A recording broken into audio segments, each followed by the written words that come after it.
Hey guys, it's Cody from Zero Doom Studios, and I'm back again with part 3 of the interview with Chris from Flux Destiny. Now, I'm sorry about the abrupt ending of the last video. We did not realize that we were going over the time limit. We were that close to having the video cut off, and as of right now, I cannot use my good editing software. My computer's just not fast enough, so I wouldn't be able to stitch the videos together. So, we're going to start again. You ready, Chris? Yep, ready. Okay, we were still on number 6, so, I don't know, where were we at on number 6? What was the question again on number It six? was, how did your family react to you wanting to be an artist? I think I was telling you how supportive they were and how thankful I was that I had their support, and you had told me that your mom supported you, and so we were just talking how important that is. But there's some people who don't have that kind of support from their parents, and to be honest, the answer to that is that you got to be you. You can't deny who you are. You have to if that is your talent and that is your calling, then you have to find a way to make it happen despite what people may tell you. Because you got to be happy, and there's smart ways to do it. There's a lot of people who, want to have a particular, art career or a very, very difficult art career, but, I encourage them to do the backup degree or whatever, so you have something there. You can always do it on the side as you're building your portfolio, whatever the case is, while you're doing a regular job. So that's something to consider if you can't get right into the business. And I also encourage people to, one of the most important things to do when you're in college is to do internships. Those are the things that will get you in. You got to go to college, and you got to do internships. Those are the things that will get you into whether it's a game studio or a film studio or an animation studio, whatever. You have to do those things. Yes, and think about this. I was going to school to be a doctor, and now I'm going to school in the fall to be a graphic designer and animator. So, what you think you want to do at first is not going to be what you want to do. You can think you want to be a graphic designer, and then once you get to school to be a graphic designer, you may realize that you don't want to be a graphic designer, that you want to be a tattoo artist, or something like that. Life can change in a minute on you. Trust me. Let's see. Now, we were actually on number 7. We had already done number 6. It was, what challenges do you face personally in your work, in your career? Personally, we didn't cover this one earlier about the challenges about I guess maybe we had got cut off. Oh, okay. I remember we started this question, then we got cut off. Oh, okay. Well, I think especially when I was first starting out, a lot of people have this problem, especially when they're first starting out, is that you have a hard time monetizing your work. Finding ways to get people to actually contribute to you and support what you do, and that's where for example, over time, my philosophy has changed when it comes to things like Patreon. For example, most of the work that I do is provided for free. I mean, pretty much everything, the comics, everything, and I make my money off my books and I'll some merchandise I sell, but primarily most of it is all for free. So you have to think at the end of the day that your art has value, and you have a right to be able to to monetize it and try to build a business off of it. I think that was a challenge that I faced when I was first starting. I think it's also when you start developing a fan base, it becomes challenging to. My particular style is I love interacting with my fan base a lot. I love the community and I love to interact with them, but there's only so much time in the day, for me to be able to write messages. Now I can't write the messages like I used to. I can't, do all the requests that everyone wants anymore, because it just can't. And as you build a fan base, for example, that'll be a challenge that you'll face. But I've been lucky to have really understanding fans who know that it's not personal. It's just that I just can't. There's just not enough time in the day to do it. But I try to do what I can. Well, aren't you glad not all 20,000 of us are on every live stream? Actually, that'd be kind of cool, huh? Maybe I could. It would be Maybe I cool, could but start. it would be cool, but there would be a lot of chaos in that There'd be a comment lot section. of chaos. There'd be a lot of chaos. Usually, we'll have anywhere between 15 to 30 people. The most I've ever seen was about 50 people one time watching, and that's a lot of people. So it's hard. Those live streams are, as you've learned yourself from doing your own live streams, they're very challenging because you're. It's not just talking. It's like I'm trying to clean up something or draw something while watching the comments, while DJing the music, while singing, and while making sure that no one feels left out because the comments are just flying by. And if I miss it, some people get their feelings hurt, and I try to remind them all the time that I cannot. There's just not enough of me to see everything at one time. So until you've been on the other side, you don't realize that how much work it takes. Well, I mean, I'm physically tired by the end of those. no one 'Cause they're saw usually the 4 hours. kerfuffle of my first live stream on my page, so What happened? like we talked about, it got cut off for copyright infringement. Oh, And like right. by that Right. time, still no one had joined in because I think I only have like 15 to 16 likes, or is it 20 likes on my Facebook page right now, Yeah. which I'm getting more slowly. Especially Yeah. now that I've started doing these YouTube videos and posting more about my art page and my regular page. Because I have, if like just each of my 500 friends on my regular Facebook page likes uh, my art page, I'd be off to a good start. But I've noticed most of the people who like my Facebook page haven't been following it, so they That's haven't the been hardest seeing the video. They haven't been seeing the posts that I post. It's very hard to getting the seed started, planted and getting that. That's the hardest part, right? Like naturally, when I first started the Flux Destiny page, I started off by just what do you call it? Encouraging my friends and family to sign up. Right, that was the first thing. Right, most of them won't care for the content, but it's at least it creates an audience, Because right? then their friends will see it and they're requested right. and all that. And then you promote it and you build it and you ask people to share it, and then that makes a difference. And then at some point it starts building on itself, and you have to invest in it too. You have to invest, like I mentioned on the streams. I spend money on that page. I spend money to make posts. I spend money to promote the website, to advertise the page so other people can see it. So there's a lot of money that flows out from me to do that. So it's like a business. You got to invest in it. You have to do interviews with people that have a lot more likes than you so they can post the video on their page and get... Yeah, right. I will totally post your interview. Not the only reason I'm interviewing you, but one of them. I will totally do it for you, buddy. Don't worry. I will totally do it. I was planning to do it anyway. Right. So. I know, it's funny, and it's tips for my viewers. Yeah, that's right. You don't be shy to ask, and you gotta piggyback. Like for example, there was when I first did webcomics years ago. There is a popular webcomic that's been running for years called PvP Online by Scott Kurtz, and it's been going on for years. And he was one of the first webcomic artists to make money off webcomics. And I had the pleasure of meeting him back in like 2005 or something at a anime convention, and we talked, and he was one of those few artists who was very nice and helpful to me, and he posted on his site one day a link to my work, and it just blew up. He sent all these people there, and I was very thankful for him for doing that. And so, there's going to be artists out there who'll be really helpful and help you, and there's others who will be jerks and not help you. So It's show that's why business. I'm a big proponent of you've got to help fellow artists. You've got to do what you can to help others who make an effort to be respectful back to you.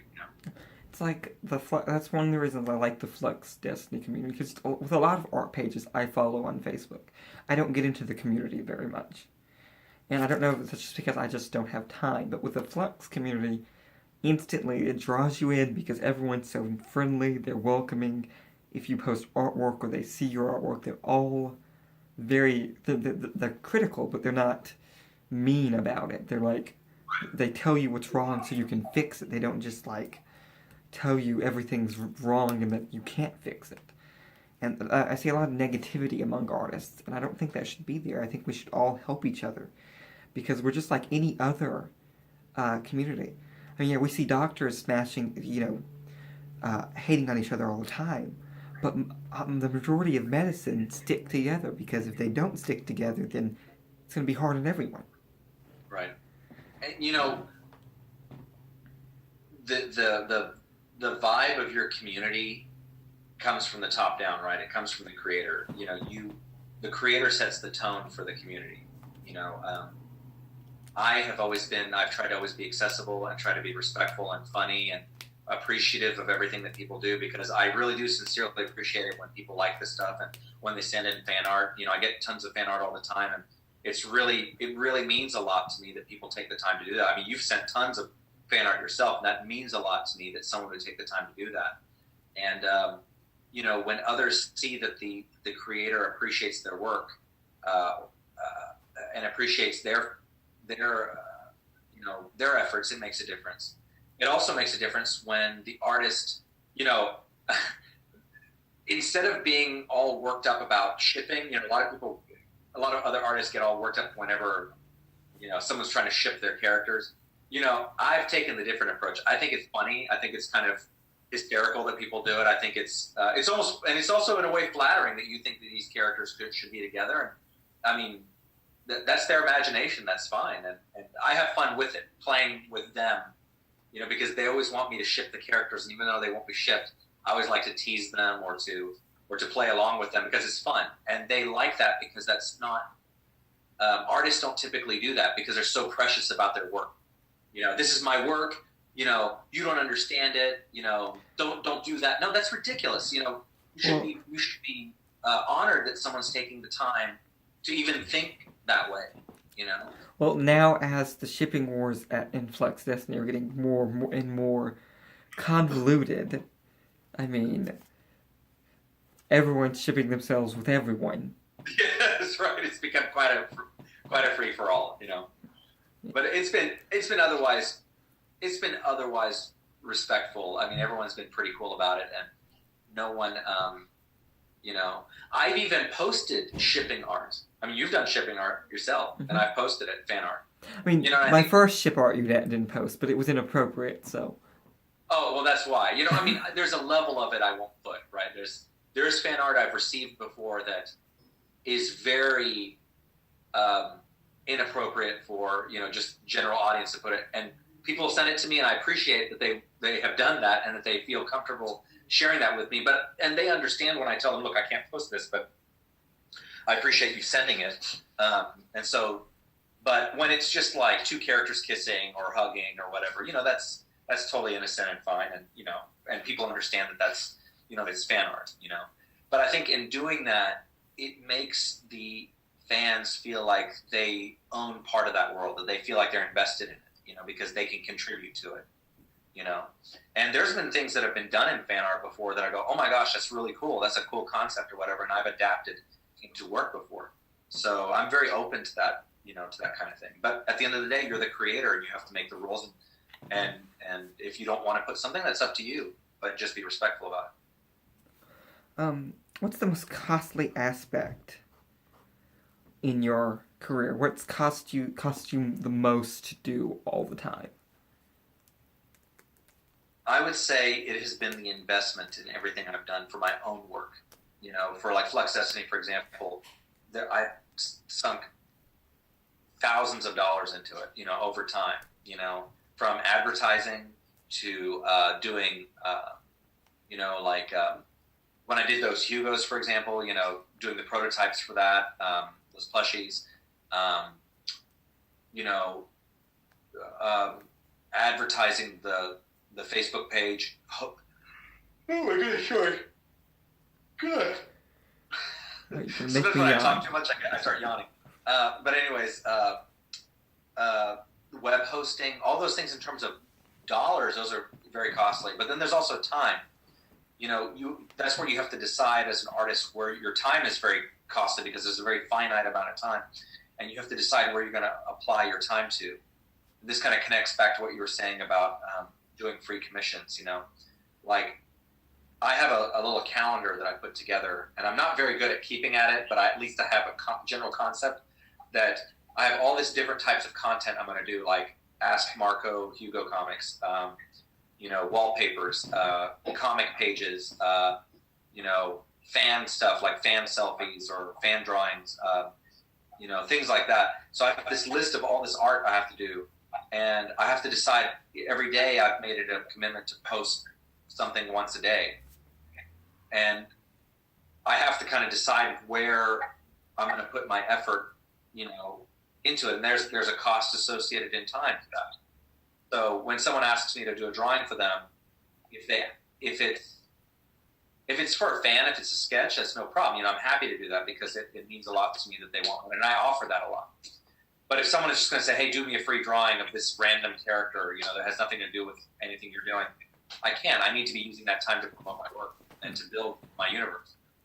It's like I try and keep a little calendar. Like these YouTube videos, I have a specific schedule of when the videos get posted. Like I try and post them a week or two after I film them. Or, like with these interviews, since I'm filming them all close together, I have a specific timeline of when they're going out so that I can space them out. So they're not saturated. My YouTube videos doesn't have a bunch of different videos and people get confused. I also... Is there an echoing effect? I don't hear echo on mine. That just might be my speaker. But, no, it's gone now. As soon as I ask about it, it's gone. But, I used to have a calendar that I kept what type of art and, what art I would do to help me with, because right now I think I have 40 unfinished drawings on my tablet that I have to do. Some of it's fan art for you, some of it's stuff for my own page, and some of it is for my YouTube channel. And they're sitting there, and I get to them every once in a while. It's just, there's so many, you get overwhelmed. And some people just don't seem to realize that, Cody, can you do this for me? Can you do this for me? Like, you do realize I have 40 other unfinished drawings that I'm working on. Right, that's right. But then there's some people who's like, Cody, I'm starting this, and I need you to draw something. Like, I have friends who's helped starting businesses and stuff like that, and they don't have a budget for graphic designer. And for those people, I usually try and make it a first priority if they're, and they even sometimes sign contracts with me that I do it now, and they slowly pay me back. Like they give me one down payment, and they slowly pay me back on the rest. And I think if artists would start being more open-minded about doing stuff like that, like contracts, long-term contracts, when they're doing something that's they normally would want to get paid all at once for. It's like I did a web page. I designed a web page for someone. I did all the designs for it, the graphical layout, the font. I spent 2 to 3 weeks designing every aspect of this web page to make it visually appealing, make it read good. Read well. And he couldn't pay me the whole fee that, when I got finished with it. I knew he wouldn't be able to pay it. But we signed a contract, and he eventually paid me in full. And that's what artists need to realize. If you actually do stuff like that, then you get your name out there. Like, his webpage says, designed by Cody Cupid, in fine print. So people know, hey, go check me out if they want stuff like that done. And if you do stuff like that and you're nice to people, the exposure will come. You'll get more and more requests that, people will actually pay for your work. And I don't get paid very much for my work, but I have been. And that's like anyone who's starting out. And that's what when you were asking me the question earlier, is that yes, there's a time to do that when you're first starting your career and building you have to do that. We've all done it. You just have to be careful of the line, crossing the line where people are taking advantage of you, because that happens. And when you were talking about doing these contracts, that is the part that's very smart of you, and that's something that I was trying to push earlier, that other artists need to understand that they need to try to understand and be more business savvy and be creative, not only artistically, but on the business side, like how creative you were about the contract where, hey, pay me over time or whatever, they put up down payment and pay me over time. Because in the real world, when it comes to people paying for design services, first of all, you're never going to get the money up front. It's usually half on start and half on completion. That's usually how it works. Even if you're doing a commission, an art commission or something. So, well, I was in radio, so I did learn a lot from my time in radio. So I know how to do these things, and it's like you said, artists need to be more business savvy because the That's world needs the world has a certain set of rules when it comes to business. And yeah, although some of them may be old fashioned, like, no ear piercings and stuff like that in a professional setting, and no tattoos in a professional setting. But most of them are there for a reason, and it's because realistically and logically, these are the things that need to be done to run a business. And if you want to make money off your art, you have to run it like a business. that's right. And like you said, I think you said it, you might have said it in our first interview, there's no such thing as a sellout. That's right. There is no such thing as a sellout. I mean, a sellout is a word that people created to make themselves feel good about not, trying to find ways to make, to just be an artiste. You're gonna be an artiste or an artist. Okay, artiste. These people who are like, well, I'm not going to sell out because my worth. Well, you know what? If you want your work to be commercially viable, you're going to have to be flexible as well. And so you have to remember that.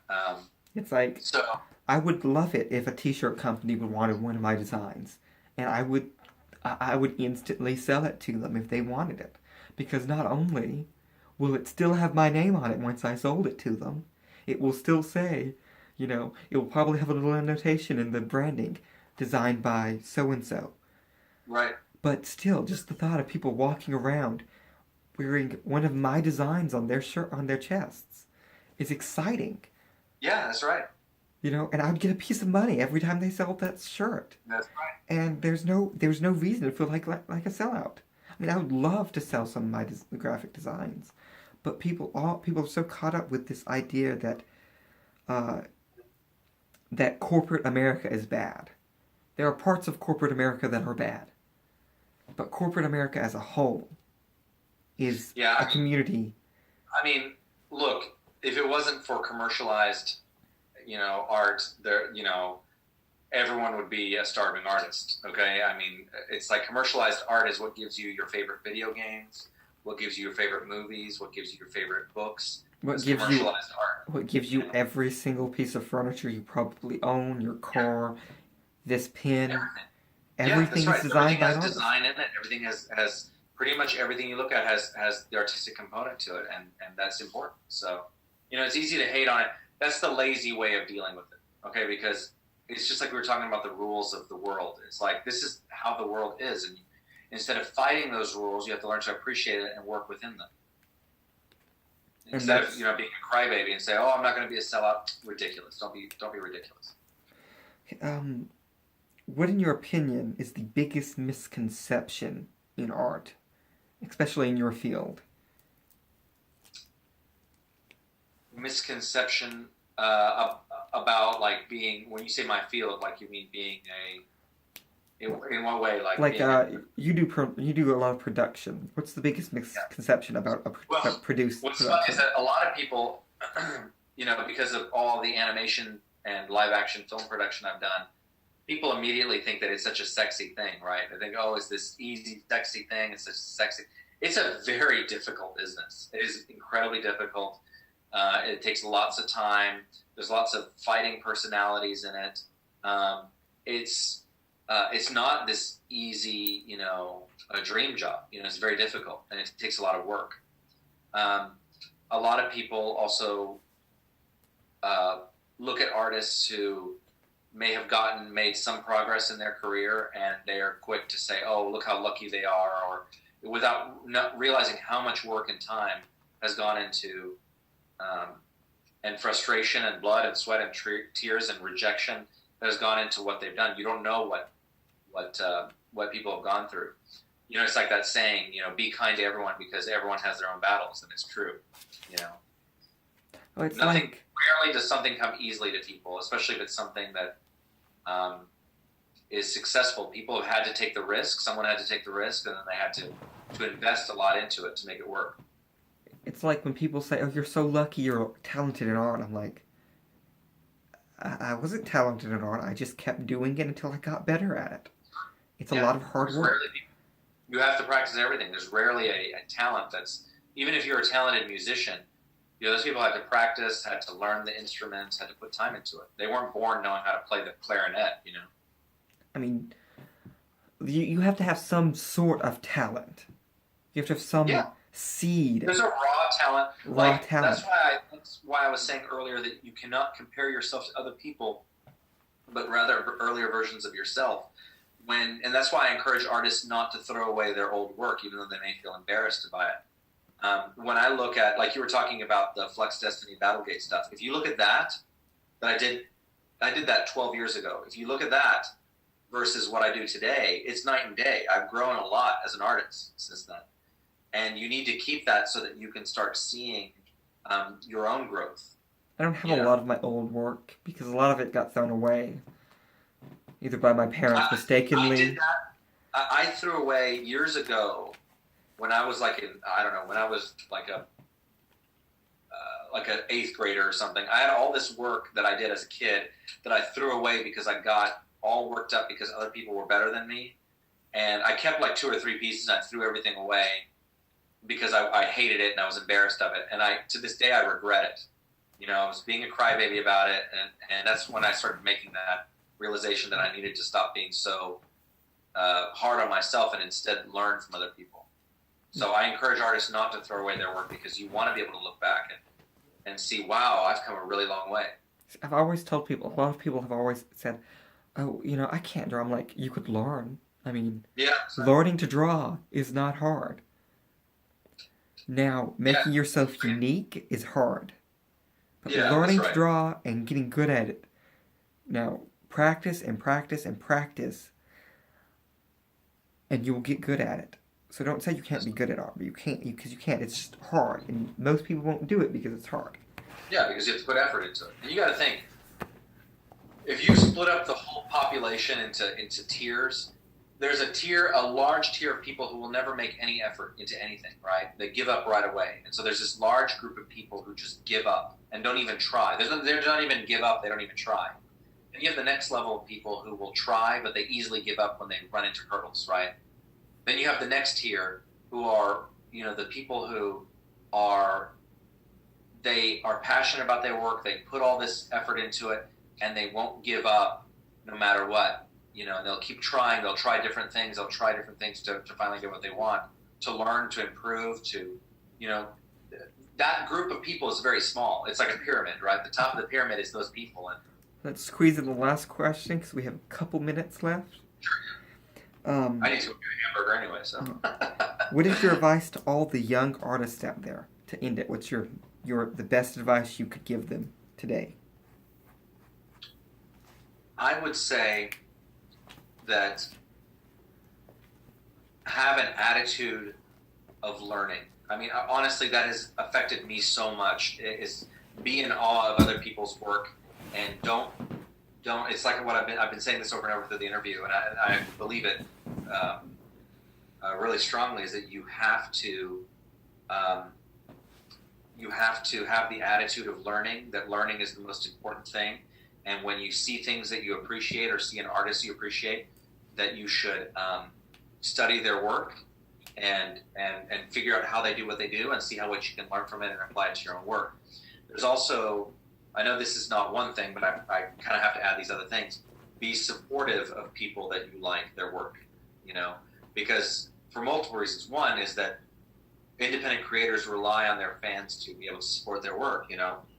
Throw them a buck on Patreon, buy a book, you know, do something to show that you support their work, because you want that to come back to you one day when you're building your own fan base. You want people to do that for you as well. So you got to have to pay it forward in a way. So it's just, I'm leaving with 2 pieces of advice. Well, guys, we're at the end of our video. Now, this is the part where I remind you to check out my Patreon, check out my Facebook, like this video and subscribe, like my Facebook channel and follow it and share it. Most importantly, share it. And then go look at all Chris's stuff. He has a lot of stuff. I'll have all the links to everything in the description below. The link to my Patreon, the link to my YouTube, not my YouTube, my Facebook, you're on my YouTube. The links to Chris's Patreon and his website, his YouTube channel, and his Facebook page. I'll have links to all of that in the description for you guys to check it out. And again, like this video, subscribe, share it with your friends and family. Just shove it in their face if they don't want to watch it. It's the best way to get people to watch things. It was nice talking to y'all. Chris, thanks you so much for coming on my show. Oh, thanks for having me. It was a lot of fun. I'm honored you had me on your show, so I appreciate it. And I definitely will share the video for sure. Well, guys, this is the final part of the interview with Chris. Sorry it's taken 3 pieces, but we had a lot to discuss. Thank y'all and have a great night or day or whatever time you're watching this.